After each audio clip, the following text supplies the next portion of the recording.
কখনো কখনো আল্লাহ তাআলা বান্দার দোয়া এমনভাবে কবুল করেন যে বান্দাকে সেটা মুখে বলতে হয় না, শুধুমাত্র অন্তরে চলে আসলেই আল্লাহ তাআলা তাকে সেটা দিয়ে দেন। এই দোয়া কবুলের গল্পটিও ঠিক তেমন একটি দোয়া কবুলের গল্প। এই ভাইয়ের যেটা প্রয়োজন ছিল সেটা তিনি মুখে বলেননি, শুধুমাত্র অন্তরের মধ্যে সেটা এসেছিল। আর আল্লাহ তাআলা তার সে অন্তরের কথাটা শুনেই তাকে সেটা দিয়ে দিয়েছেন, তার যেটা প্রয়োজন ছিল।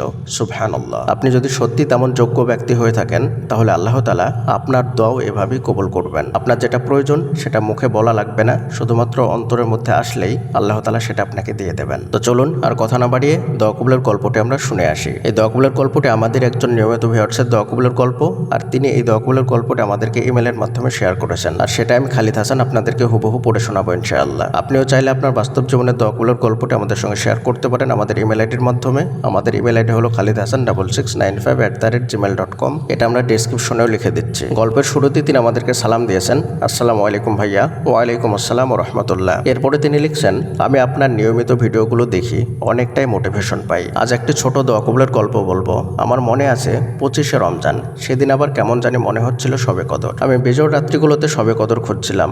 দোয়া করতে করতে সেদিন আমার মাথায় হঠাৎ করে পাঞ্জাবির কথা আসলো, কারণ এই বছর আমি ঈদের প্যান্ট শার্ট অনেকগুলো কিনেছি, কিন্তু টাকা কম ছিল তাই পাঞ্জাবি কেনা হয়নি। যখন পাঞ্জাবির কথা মাথায় আসলো তখন আমি মুখে একবারও পাঞ্জাবির কথা বলিনি। মনে মনে শুধু এটা আসছিল, যদি একটা পাঞ্জাবি থাকতো তাহলে ঈদের নামাজ একটু ভালোভাবে পড়তে পারতাম। পরের দিন দুপুরবেলা আমাদের এক আত্মীয় আমাদের বাসায় এসে একটা পাঞ্জাবি দিয়ে গেল আমাকে।